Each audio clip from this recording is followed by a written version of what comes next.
Bendito Señor, te damos gracias porque nos diste un día más de vida, nos permites comenzar. Estamos terminando este mes, comenzando el mes de octubre, y nosotros queremos entregarte cada día, el día a día, el mes que entra, el año que entra, todas las cosas que suceden las queremos hacer en tus manos, en tu fuerza, con tu voluntad. Tómanos de tu mano, lávanos cada día más de nuestros pecados y ayúdanos a seguirte, ayúdanos a escuchar tu palabra, ayúdanos a enamorarnos de ti y a detestar este mundo, Señor.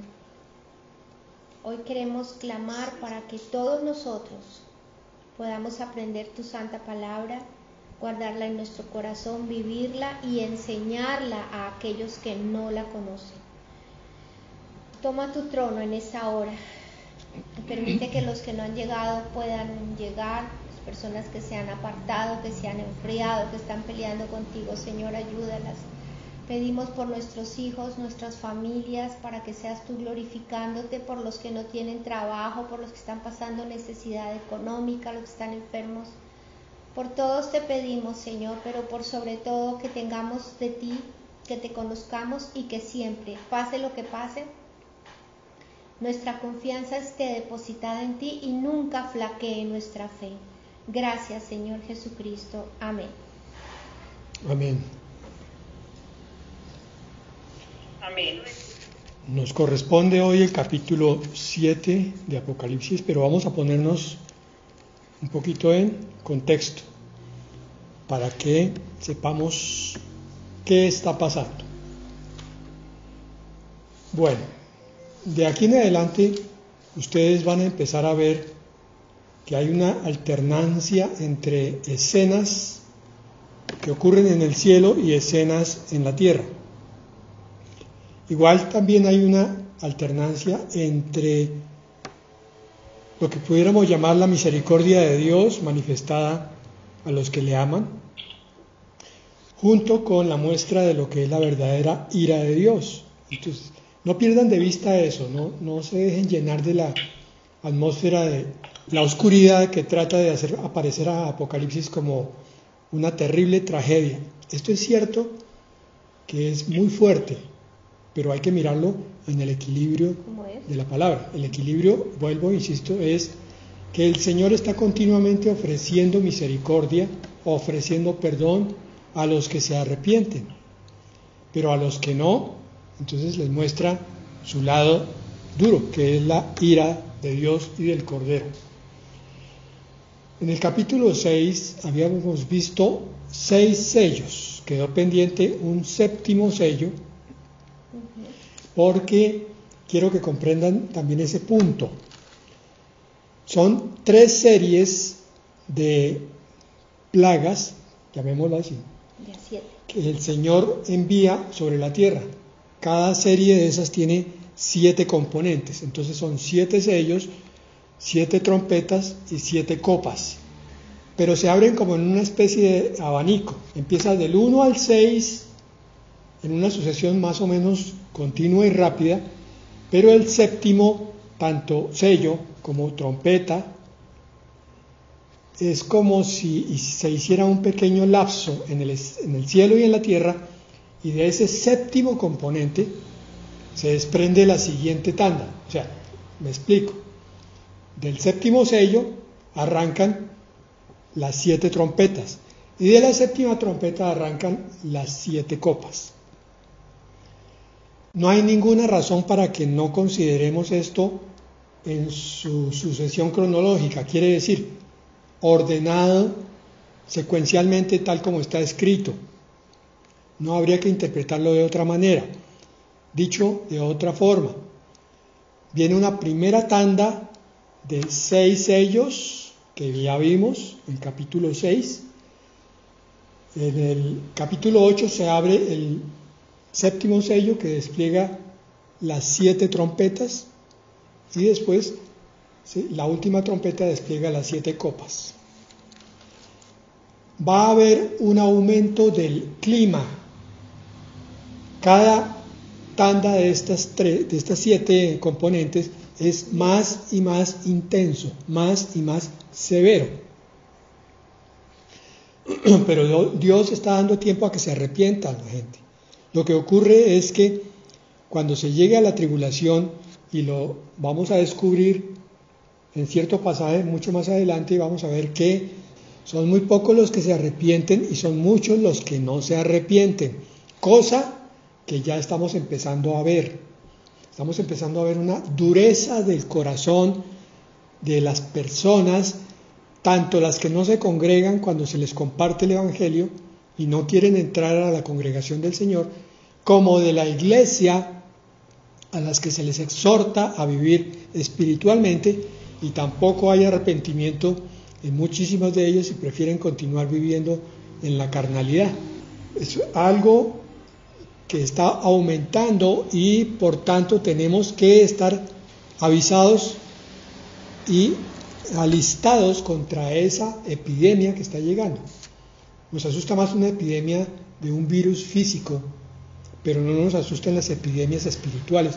Y las epidemias espirituales son mucho más mortales, porque al endurecer el corazón, no importa lo que se muestre, si castigo de Dios o amor y misericordia, el corazón que se ha dejado endurecer, no se inclina ante el Señor.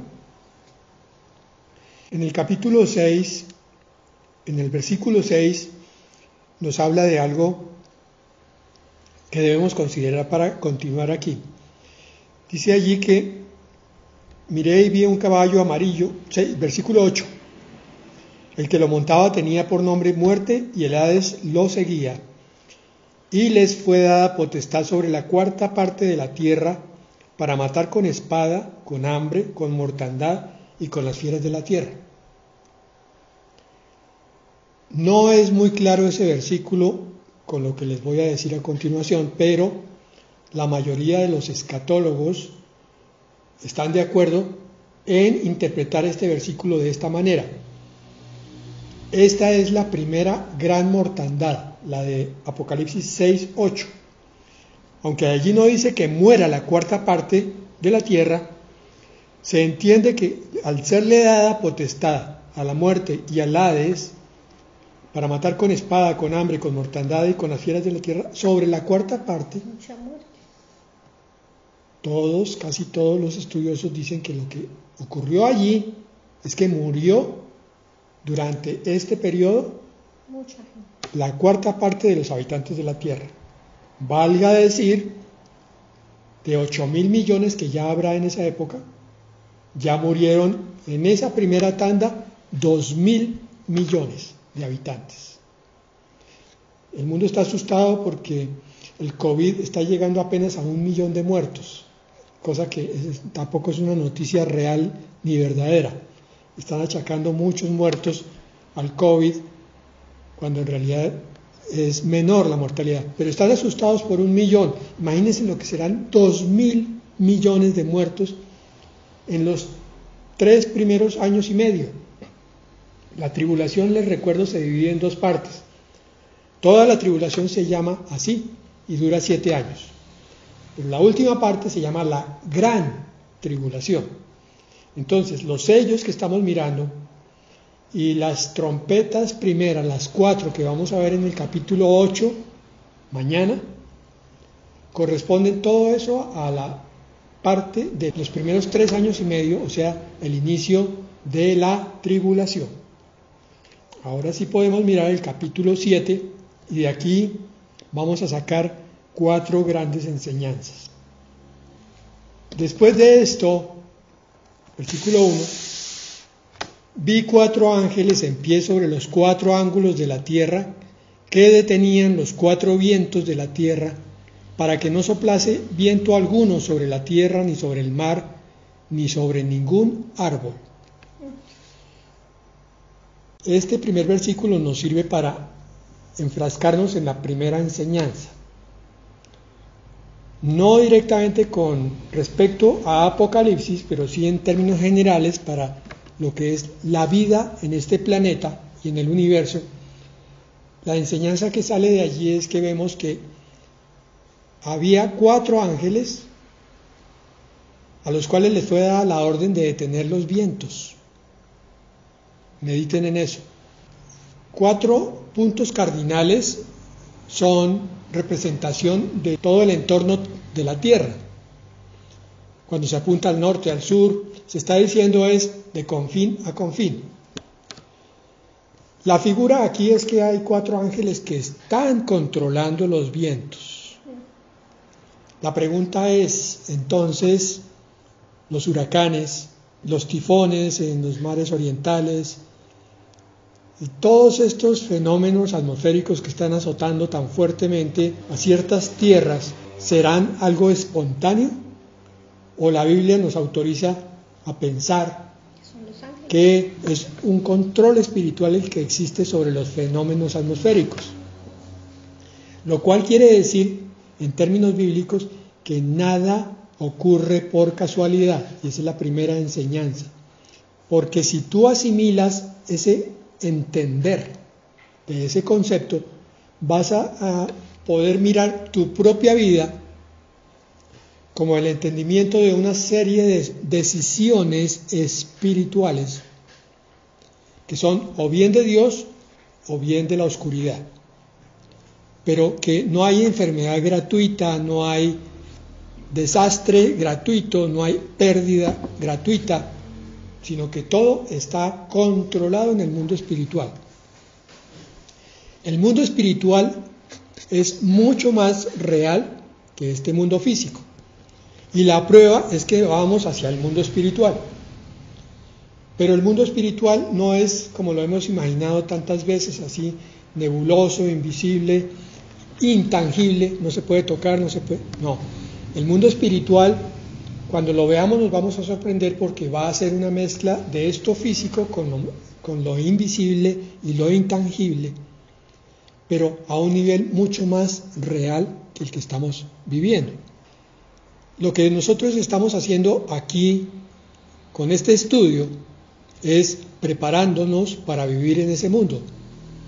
Lo que no han entendido los que se apartan, los que se enfrían, los que no creen, es que ellos piensan que toda la vida material va a durar por siempre y que nunca va a empezar la verdadera vida, que es la espiritual. Y se van a dar una tremenda sorpresa y un tremendo susto cuando se despierten a la vida espiritual que llega, porque no se prepararon, porque escogieron mal. En cambio, ustedes que están siguiendo este estudio, se están preparando para vivir por la eternidad. Tiempos y tiempos y tiempos y tiempos, sin terminar, de una forma correcta y adecuada.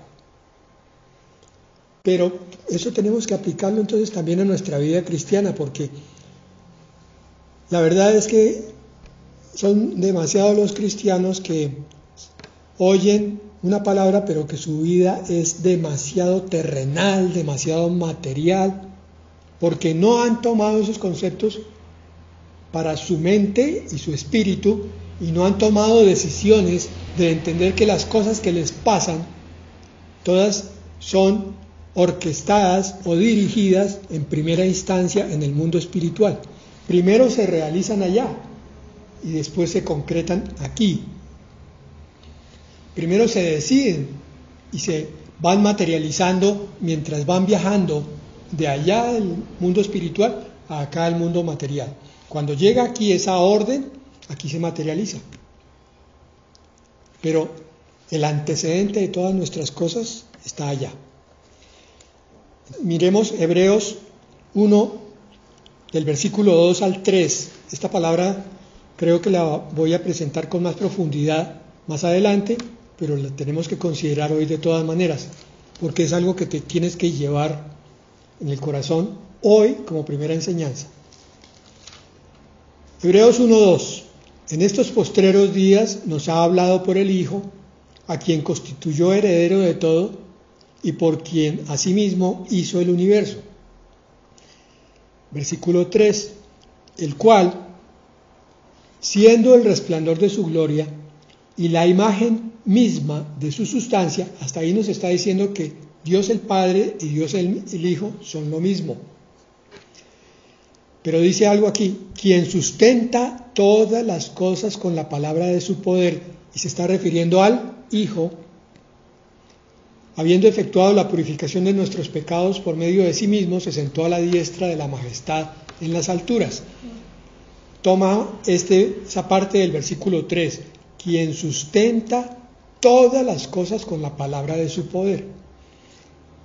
Es decir, el Señor Jesucristo está sentado en el trono, abre su boca y da órdenes, y eso es lo que sostiene al mundo. Sostiene a la Tierra girando alrededor del Sol, pero sostiene a los átomos en su sitio formando moléculas y a los electrones alrededor del núcleo atómico. Y sostiene las familias, sostiene la sociedad y todo lo demás. Pero Satanás viene a quebrantar ese poder, a romper esa armonía y esa unidad, tratando de hacer lo que dice la palabra, robar, matar y destruir. Entonces un cristiano que sabe quién es el origen de todas las cosas y sabe quién es el que sustenta todas las cosas, ese cristiano va a buscar continuamente la presencia de ese Dios para que lo sostenga en todas las cosas. Y cuando ve que el diablo está rompiendo y quebrando, entonces el verdadero cristiano acude al autor de ese poder que sustenta todas las cosas, que entre otras cosas es su palabra. O sea, la Biblia no es solamente un libro que se abre y se lee. La Biblia es un libro de poder porque la Biblia es la palabra de Dios. Y la palabra es también Jesucristo. En el principio era la palabra era Dios y la palabra estaba con Dios, dice en Juan 1:1. Leer la Biblia es llenarse del poder de Dios, es entender el poder de Dios y permitir que Él lo canalice a través de uno. Estamos estudiando esta palabra precisamente para que seamos siervos diligentes y entendamos el poder de Dios que quiere manifestarse a través de nosotros y podamos llevarlo al reino milenial y a todos los que están a nuestro alrededor. Bueno, entonces lo que vemos es que hay unos emisarios, unos siervos de Dios que están sosteniendo los vientos por orden de Dios o de Jesucristo, como lo quieran. Apocalipsis 7:2. Vi también a otro ángel que subía de donde sale el sol y tenía el sello del Dios vivo, y clamó a gran voz a los 4 ángeles, a quienes se les había dado el poder de hacer daño a la tierra y al mar. Hacer daño.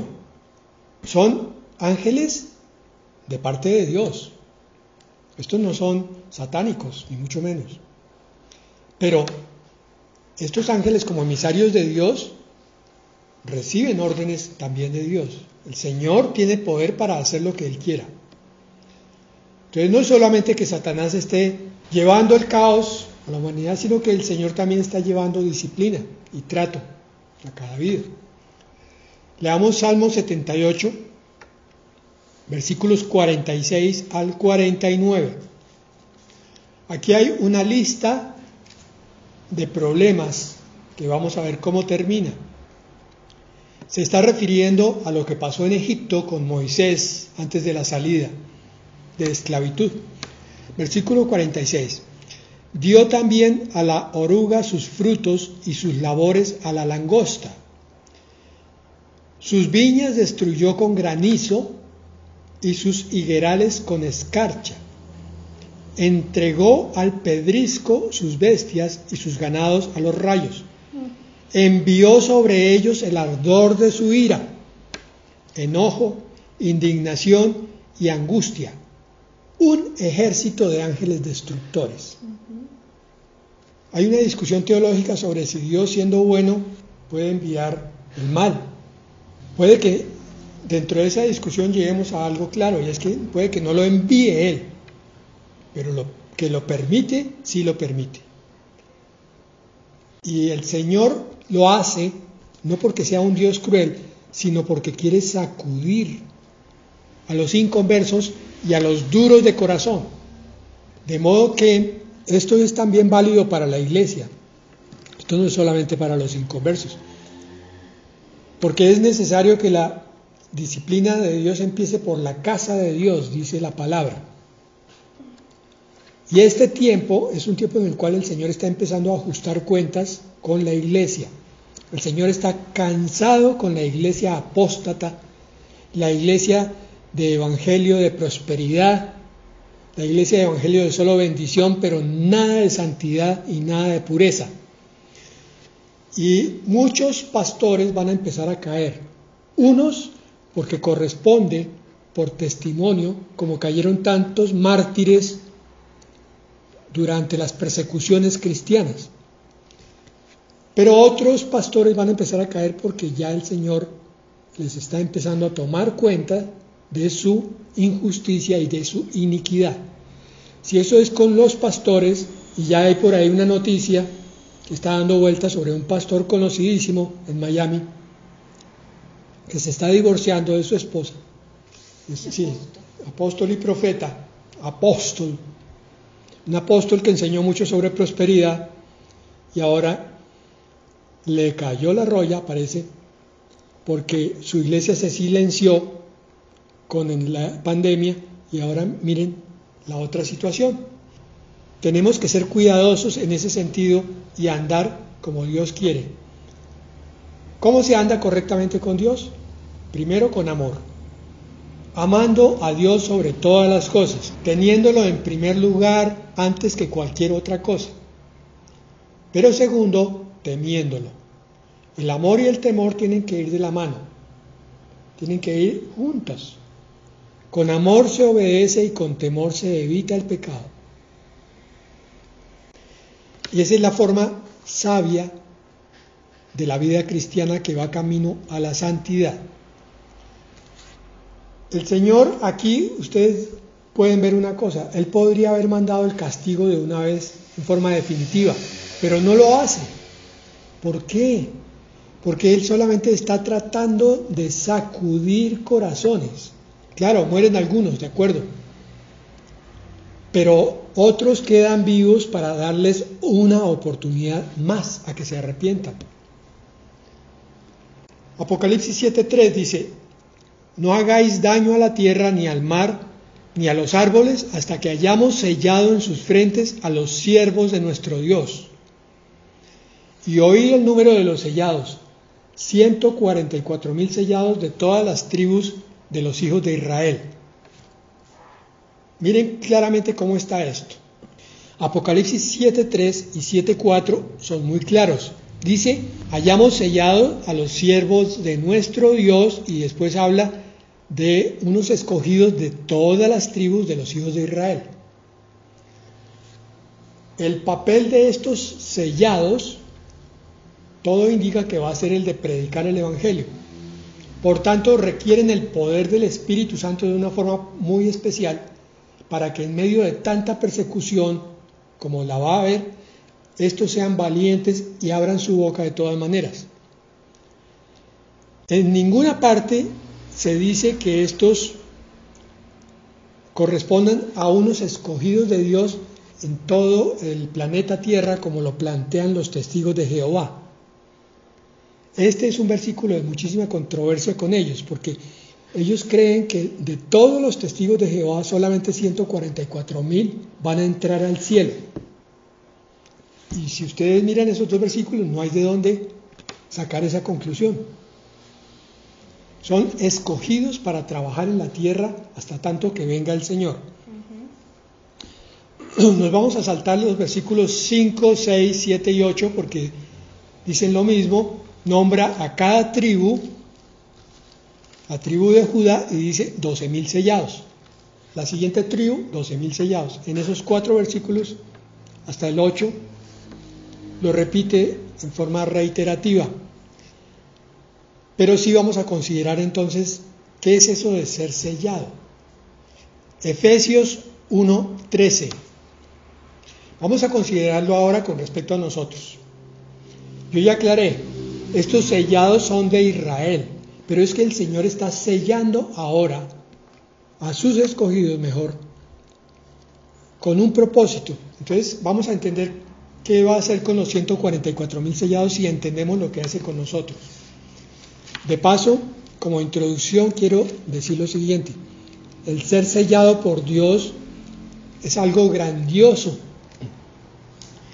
porque la figura es la misma que la de aquel que actúa como propietario de algo, coge un instrumento de marcar y con ese instrumento va y toma lo que es suyo y lo deja con una marca indeleble para que todo el mundo reconozca que ahora es propiedad de ese dueño. Eso es lo que está haciendo con los 144,000 sellados, pero el Señor lo ha hecho ya con nosotros. Efesios 1:13 dice, en el cual esperasteis también vosotros, oyendo la palabra de verdad, el evangelio de vuestra salvación, en el cual también, desde que creísteis, fuisteis sellados con el Espíritu Santo de la promesa. ¿Desde cuándo? Desde cuando creímos. Fuimos sellados. ¿Cómo? Con el Espíritu Santo. El Espíritu Santo es como el sello de Dios. Al creer en Jesucristo, entra en nosotros el Espíritu Santo y el Espíritu, al obrar como sello, lo que hace es que nos aparta como propiedad de Dios. La tarea aquí es que tú medites en eso. Si tú eres propiedad de Dios, significa que tu actitud hacia ese dueño no puede ser indiferente, no puede ser despreocupada, no puede ser fría, sino, dado que es el dueño del universo, dado que es el que hace que todas las cosas ocurran, tú debes estar agradecido, agradecida por el honor con que Dios te miró, te escogió, te miró y te selló. Y no cualquier sello, te dio a la tercera persona de la divinidad para que estuviera en ti. Primero, como garantía de la promesa. Ya vamos a ver qué significa eso. Pero segundo, como ayuda para que tú puedas caminar el camino que se requiere. Hablaba con alguien hace unos pocos días. Me decía el pastor, lo que pasa es que yo no pude, no fui capaz. No puedo continuar. Yo le dije, el ser cristiano no es una cuestión de fuerza y de poder, es una cuestión de fe. Primero se cree que hay un Dios que nos sostiene y que nos levanta. Si eso no se cree, entonces el cristiano o no ha nacido de nuevo o no ha entendido nada de la palabra predicada. El sello del Espíritu Santo es para levantarte, para llevarte a vivir la vida sobrenatural, para que tú descubras en ti la cantidad de dones y fruto que el Señor ya colocó, para que cuando lo descubras, lo aprecies y lo pongas a trabajar para ti mismo, para los tuyos y para Dios, para que vivas una vida de milagro. Ahí tendríamos que preguntar, ¿alguien aquí no quiere vivir una vida de milagro? ¿No quiere entender más de lo que ha comprendido con su mente terrenal? ¿No quiere lograr saber más cosas, poder hacer más cosas con el poder de Dios? Pues la verdad, mis hermanos, si alguien dice no, yo creo sinceramente que es que no ha nacido de nuevo. Porque al nacer de nuevo, inmediatamente queremos vivir la vida sobrenatural de Cristo. Y por tanto queremos conocer más de ese Dios que nos llamó a Él. Efesios 4:30 dice, y no contristéis el Espíritu Santo de Dios, por el cual estáis sellados para el día de la redención. Vuelve y nos reafirma que el Espíritu Santo es el sello. ¿Para qué? Para que con Él estemos marcados para el día de la redención. ¿Cuál es el día de la redención? La segunda venida del Señor. Pero aquí dice claramente, no contristéis al Espíritu Santo. Entonces, un cristiano que ha nacido de nuevo, pero que tiene el espíritu apagado, es que lo tiene contristado, entristecido por causa del pecado. Esa es la razón por la cual no hay poder en muchas vidas cristianas. Pero pastor, usted me va a venir a decir que pecado, yo no he matado a nadie. No, hermanos, pero es que estamos hablando también de orgullo. No das tu brazo a torcer. Estamos hablando también de mentira. A estas alturas todavía dices mentiras. Estamos hablando de pensamientos que no debieras tener. Pero no, yo no tengo pensamientos de lujuria. Yo no estoy hablando solamente de lujuria. Pensamientos de murmuración en contra de otra persona. Ah, es que fulano, ay, pero rencor. Son pecados que hay que quitar para que el Espíritu Santo crezca. No es la forma correcta de decirlo, pero es que contristar es como achicar, como apocar. Como encerrar. Mejor encerrar. Entonces, cuando yo entrego mis pecados al Señor y le digo no quiero volver a pecar, es como si estuviera abriéndole la puerta al Espíritu Santo para que se mueva en libertad dentro de mí y haga lo que tiene que hacer. Romanos 8:16, me salté uno, 8:15. Y vosotros no recibisteis un espíritu que de nuevo os esclavice al miedo, sino el espíritu que os adopta como hijos y os permite clamar, Abba, Padre. Por ese espíritu, por ese sello, tenemos confianza en Dios, que es el amor, y el amor echa fuera el temor. Por tanto, ya no vivimos con miedo. Estamos hablando de los cristianos espirituales que están llenos del Espíritu. El miedo va saliendo en la medida que el cristiano va creciendo, que va confiando en la palabra de Dios y va confiando en el Señor Jesucristo y en el Espíritu Santo. Padre, yo confío en ti. Señor Jesucristo, yo confío en ti. Y va saliendo el miedo. 8:16. El Espíritu mismo da testimonio a nuestro espíritu de que somos hijos de Dios. Otro punto que se ve cuando somos sellados es que reconocemos a Dios como Padre, no como juez solamente, no como Dios solamente, sino como lo veía el Señor Jesucristo, su Padre celestial. Padre es el que nos dio la vida. Padre es el que nos alimenta, el que nos sostiene, nos da el vestido, el que nos lleva al médico, que es Él mismo. Padre es el que nos consuela, Padre es el que nos enseña, Padre es el que nos protege cuando hay un peligro, y Padre es el que sale a pelear nuestras batallas contra el muchachito de la cuadra, el matón, el diablo. Romanos 8:23. Y no solo ella, sino que también nosotros mismos que tenemos las primicias del Espíritu, nosotros también gemimos dentro de nosotros mismos, esperando la adopción, la liberación o redención de nuestro cuerpo. Este versículo quiere decir que cuando hay un verdadero hijo de Dios, en el fondo de su corazón no quiere más vivir aquí. En el fondo de su corazón está anhelando el cielo, está anhelando la venida del Señor. Mira estos pasajes de Apocalipsis sin miedo, porque es hijo de Dios, porque sabe que esto no es para él. Y por tanto, sabe que esto es para traer a más convertidos a los pies del Señor, y lo que hace es orar por estos perdidos. Apocalipsis 7:9. Después de esto miré, y he aquí una gran multitud, la cual nadie podía contar.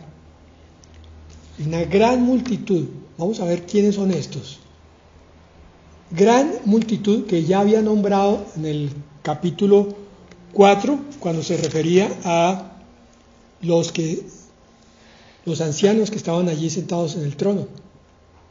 Pero aquí dice: de todas las naciones y tribus, pueblos y lenguas que estaban delante del trono y en la presencia del Cordero, vestidos de ropas blancas y con palmas en las manos, y clamaban a gran voz diciendo: la salvación pertenece a nuestro Dios que está sentado en el trono y al Cordero. Y todos los ángeles estaban en pie alrededor del trono y de los ancianos y de los 4 seres vivientes, y se postraron sobre sus rostros delante del trono y adoraron a Dios. Me voy a saltar un poquito para ver más adelante quiénes son estas multitudes que están en los cielos, para hacer una pequeña aclaración aquí. En el versículo 11 se está describiendo la segunda ocasión en la cual hay adoración celestial. De hecho, la adoración en el cielo es continua, de día y de noche, nos decía el capítulo 4 de Apocalipsis. Pero vamos a ver que durante el transcurso hay como 4 o 5 episodios donde se hace mucho énfasis en la adoración. ¿Por qué esto? Significa que tú y yo, mis hermanos, tenemos que estar aquí con una actitud no solamente de oyentes, sino de adoradores. Porque el Padre busca verdaderos adoradores, que le adoren en espíritu y en verdad. Y la adoración y la alabanza es una parte importantísima de la vida cristiana. Eso no lo entiende el carnal, porque el carnal vive renegando del mundo y de las dificultades del mundo y de que no ve a Dios en muchas partes. Entonces se vive quejando de todo. Pero el cristiano espiritual, que está lleno del poder del Espíritu, que está viendo cómo Dios va transformando su vida y su camino, que ve milagros pequeños y grandes, pero sobre todo pequeños que no se veían antes, que sabe cómo el Señor lo sanó, que sabe cómo el Señor le proveyó ante la necesidad, que sabe cómo el Señor le mandó a la persona precisa que él necesitaba. Entonces dice: gracias, Señor, te adoro, Padre, alabo tu nombre, Señor, porque tú estás conmigo, porque me estás bendiciendo continuamente, porque me estás dando todo lo que yo necesito para estar contigo, Señor, porque me estás llevando a feliz término en este caminar, porque tú no te olvidas de mí, porque me miras como si fuera yo la niña de tus ojos. Te alabo, Padre, te adoro, Señor, bendigo tu nombre, te exalto. Gloria a ti, Señor, gloria. Hermanos, está muy bien que oren todos los días. Está muy bien que oigan o lean la palabra de Dios, pero no se les olvide que adoración es algo pegado a la oración. Adoración. Adherido a la oración. Que su oración sea de alabanza, sea de mirar las cosas grandes y poderosas del Señor y lo que Él hace, lo bonito, lo hermoso, lo precioso que Él hace en sus vidas, para que sus vidas se llenen de esa adoración, porque hacia allá vamos. El propósito que tiene Apocalipsis de mostrarnos estos pasajes de adoración es decirnos: iglesia, tienen que aprender a adorar, para que cuando lleguen lo hagan conforme a como agrada a Dios. Volvamos al versículo 12, diciendo amén. Esta era la segunda enseñanza, la adoración. Versículo 12, la bendición y la gloria y la sabiduría y la acción de gracias y la honra y el poder y la fortaleza sean a nuestro Dios por los siglos de los siglos. Miren, pero yo qué le voy a decir a Dios, ahí está, bendígalo, bendito eres tú, Señor, bendito tu nombre, bendita tu mano, glorifíquelo, gloria a ti, Señor, Santo de los santos, Dios altísimo, te glorifico, Señor, te doy toda la gloria, tú eres el que hace que las cosas ocurran, la gloria es para ti. Sabiduría, tú eres sabio, Señor, todas tus decisiones son perfectas, son para bien. Acción de gracias, gracias, Señor, por este alimento, por este vestido, gracias por mi cuerpo.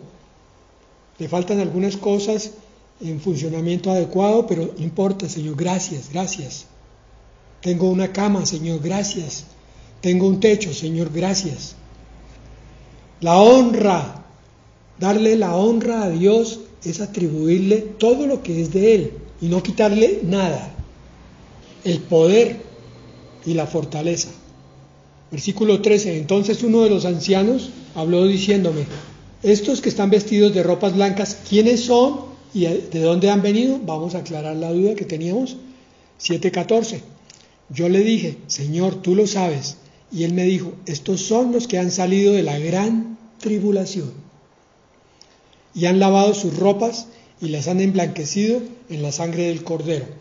Aunque la secuencia es más de los eventos aquí en Apocalipsis es más o menos ordenada y cronológica, quiere decir que el evento 1 está antes que el evento 2 y antes que el evento 3, a veces hay un salto cronológico, no hay un orden estricto. Entonces aquí está tomando todos los de la gran tribulación, todos los mártires de la gran tribulación, y mostrándolos allí. Y nos decía que era multitudes, una gran multitud la cual nadie podía contar. Estos son mártires, una multitud que nadie puede contar. Miles y millones de millones que van a estar muriendo cada día de estos terribles 7 años. Muchos de estos millones de millones son convertidos durante esa época de la tribulación. De estos 144,000, uno de esos compartió el Evangelio y de pronto alguien creyó, y como creyó fue perseguido y termina siendo martirizado. Pero otros de estos mártires son muchos de los cristianos tibios que pasaron directamente a la tribulación porque no fueron arrebatados, porque fueron exhortados 1,000 veces y no creyeron y no se santificaron, sino que continuaron siendo cristianos tibios. Alguien me dice, pero ¿por qué, pastor, siempre tienen que andar asustando a ustedes los pastores? Yo le digo, primero, no todos los pastores asustan. Hay unos que no les gusta asustar ni un poquitico y por eso no usan estas palabras. Y no asustan para que no se les desocupe la iglesia, porque al desocuparse la iglesia se van los diezmos. Pero todo pastor que toma la escritura de Dios completa, de tapa a tapa, tiene que predicar en ciertos momentos con el amor de Dios, con la misericordia, con la bondad, con la sanidad, con la administración de Dios que levanta y que consuela. Pero otras veces tiene que predicar con la palabra, que es profecía, que se va a cumplir, que es exhortación para el arrepentimiento. Y el Señor, Dios altísimo y poderoso, no se pone a dar rodeos. Él llama blanco a lo que es blanco y negro a lo que es negro. Castigo a lo que es castigo, y no está diciendo, no, pobrecitos, no, es que de pronto les ocurre algo. No, Él dice, va a ocurrir si no cambias tu forma de vida. Eso es lo que no toleran muchos cristianos tibios de hoy en día. No toleran la palabra fuerte y entonces se van. Pero estamos viendo que hay que dividir los dos grupos claramente. El grupo de los cristianos santos, que están caminando, oyeron la exhortación, tuvieron amor y tuvieron temor y tuvieron sobre todo entendimiento, hicieron los cambios que había que hacer, dejaron que el Espíritu Santo los levantara y ahora están en el cielo mirando estas cosas que están ocurriendo tan terribles en la tierra, porque ellos sí atendieron.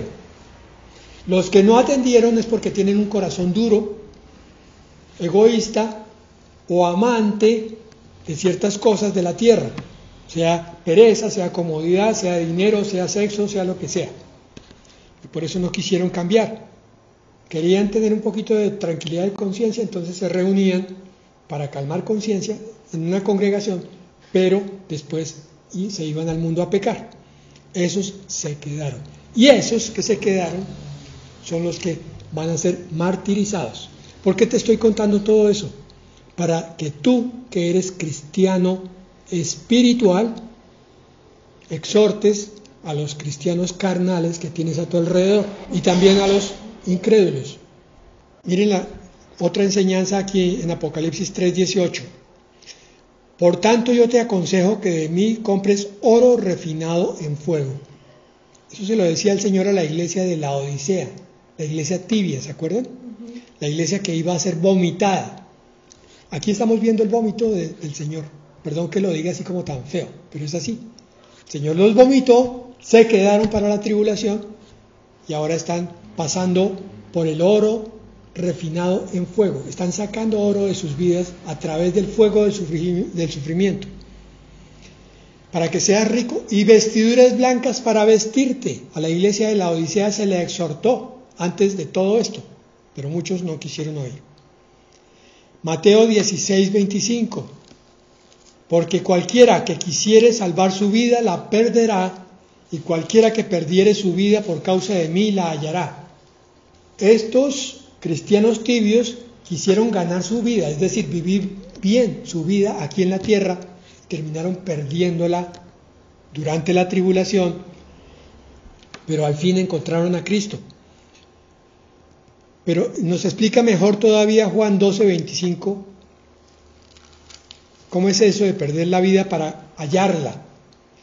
Juan 12:25 dice, el que ama su vida la perderá, pero el que aborrece su vida en este mundo, para vida eterna la guardará. Ahí está muy claro.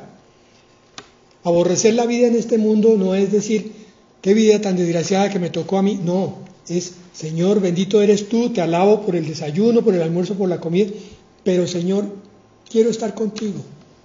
Pero Señor, yo ya no quiero más pecados, yo no quiero ser como el resto del mundo. Yo no quiero andar en desórdenes, como anda todo el mundo. Yo aborrezco eso, Señor. Pero hasta el día que tú me lleves, yo te voy a servir. Esta es la santidad. ¿Qué hacemos? Así está en la palabra. Ser santo no es meterse a una iglesia cristiana a oír a un pastor. Ser santo es tomar la palabra de Dios y permitir que Dios haga lo que tiene que hacer, cambiándonos, y uno tratando de cambiar también lo que le corresponda. Apocalipsis 7:15. Por esto están delante del trono de Dios, porque ahora sí le dieron testimonio a Dios de Jesucristo, y le sirven día y noche en su templo, y al que está sentado sobre el trono extenderá su tabernáculo sobre ellos. Miren la consolación aquí. Ya no tendrán hambre ni sed, y el sol no caerá más sobre ellos, ni calor alguno. Aquí se está cumpliendo la palabra que decía, cualquiera que perdiere su vida por causa de Cristo, la hallará. Ahora la halló, está diciendo aquí. Ya no tendrán hambre ni sed, y el sol no caerá más sobre ellos, ni calor alguno. Miremos más de consolación en el Salmo 121:6. Dice más o menos lo mismo. El sol no te fatigará de día, ni la luna de noche. El Señor te guardará de todo mal. Él guardará tu alma. El Señor guardará tu salida y tu entrada, desde ahora y para siempre. Este es el Dios que estamos buscando. Este es el Dios de la alabanza y de la adoración. Y es el Dios de la espiritualidad cristiana, el que se convierte en nuestro protector, en nuestro hacedor, el que nos guarda de todas las cosas. Apocalipsis 7:17. Este pasaje termina, después de haber nombrado cosas fuertes, con una figura muy hermosa. Porque el Cordero que está en medio del trono los pastoreará y los guiará a fuentes de agua de vida, y Dios enjugará toda lágrima de los ojos de ellos. Estos cristianos, específicamente aquí los mártires, tuvieron que pasar muchísimos dolores, pero fueron valientes. Quizás fueron perseguidos por un día, por un año o por todos los 7 años. Y después de tanta persecución, de tanta cárcel, tuvieron que morir en forma sangrienta. La palabra habla de los decapitados o los degollados. Parece que va a ser la forma preferida por el gobierno del anticristo para acabar, dice él, con los cristianos, decapitándolos o degollándolos.